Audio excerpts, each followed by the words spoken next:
प्रश्न चिन्ह खड़ी होगी और उस थाना के ऊपर कार्रवाई होगी।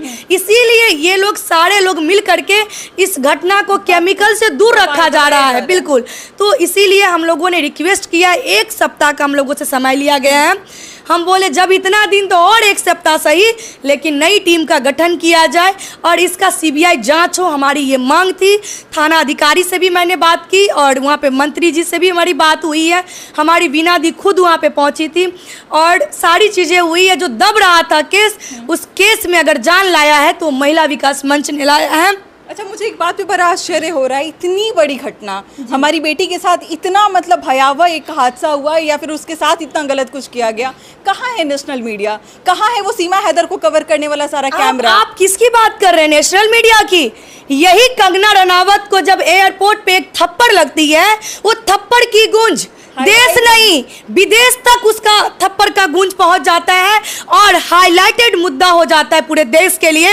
नेशनल मीडिया ब्रेकिंग न्यूज बनाता है उसको और प्रमुखता से उस पर लोग पक्ष विपक्ष में बातें करते हैं। मुझे शर्म आती है कि हमारे देश में ऐसे बिकाऊ मीडिया है जो यहाँ एक तरफ कंगना के थप्पड़ की गूंज पूरे टीवी चैनल पे दिखाता है और यहाँ पे श्रेया की आवाज को, श्रेया के कातिलों को सजा दिलाने के लिए यहाँ पे आवाज को दबाया जाता है। हम ऐसा ही आजाद भारत देश में रहते हैं जहां कातिलों को बचाया जाता है और अगर कहीं पे किसी भी पक्ष वाले को अगर थप्पड़ लग जाए या यहाँ पे कोई प्रेम प्रसंग का मामला हो, वो एक ब्रेकिंग न्यूज बन जाता है हमारे देश में। शर्मिंदा हूँ क्योंकि अभी भी श्रेया की कातिल अभी जिंदा है। नवीनगर की बात हो रही है, पवन सिंह का इसमें जो है उनको लपेटा जा रहा है, या फिर लपेटा क्यों ना जाए, क्योंकि काराकाट को लेकर जनप्रतिनिधि थे। बिल्कुल जनप्रतिनिधि थे और बहुत लोगों को भरोसा था कि अगर पवन सिंह को मौका मिलता है तो वो बहुत कुछ कर सकते हैं। चलिए, ट्विटर पे उन्होंने एक पोस्ट कर दिया, क्या ट्विटर पे पोस्ट करने से श्रेया को न्याय मिल जाएगा? अंजलि जी, मैं आपको ये क्लियर करना चाहती हूँ कि पवन सिंह जी ट्विटर पे ट्वीट भी किए हैं, सोशल मीडिया पे भी अपलोड किए हैं, चीज़ों को रखे हैं,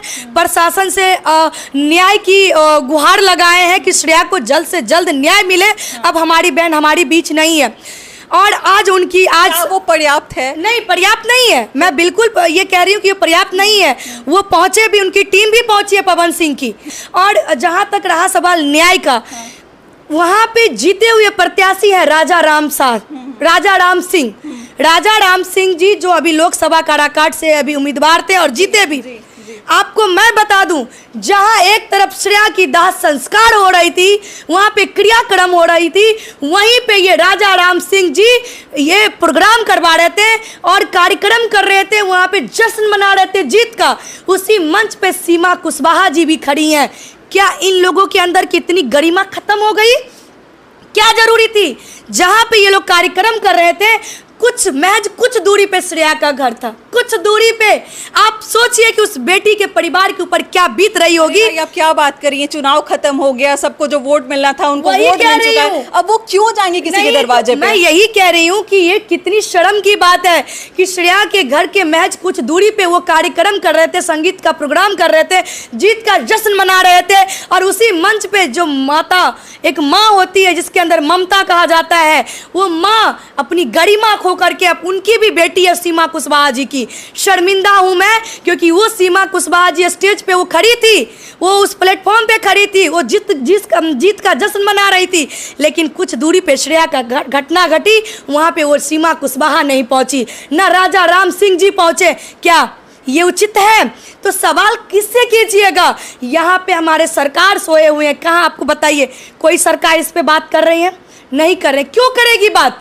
क्योंकि यहाँ पे एक तरफ ये लोग बेटी बचाओ बेटी पढ़ाओ की बात करते हैं और वहीं पे एक तरफ बेटी बलि चढ़ती है। ये कोई मुद्दा पे बात करेंगे? ये चुनाव सिर्फ चुनावी मुद्दा होती है। आप देख लीजिए 2025 में अभी विधानसभा चुनाव आने वाली है, अभी सारे लोग चुनाव में लग गए हैं, किनको मुख्यमंत्री बनना है, किनको उप मुख्यमंत्री बनना है, कहाँ से किनको टिकट देना है, इस पे बातें होगी।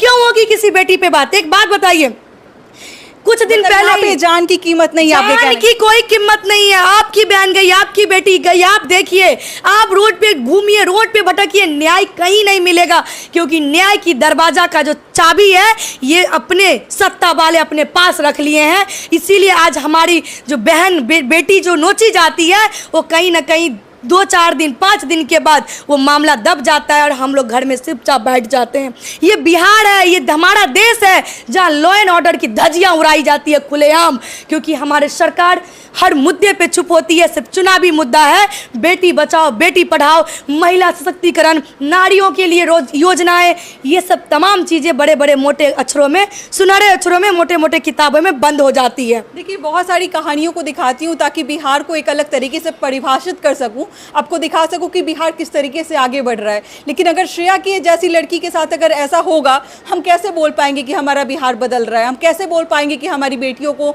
हमारे यहाँ के लोगों को न्याय मिल रहा है? अगर ऐसा लचरपन रहा हमारे न्याय व्यवस्था के साथ तो बहुत मुश्किल होगा आगे के समय में। आपके बगल के घर की बेटियों के साथ ऐसा होगा और उनको सुनने वाला, उनको समझने वाला कोई भी नहीं होगा।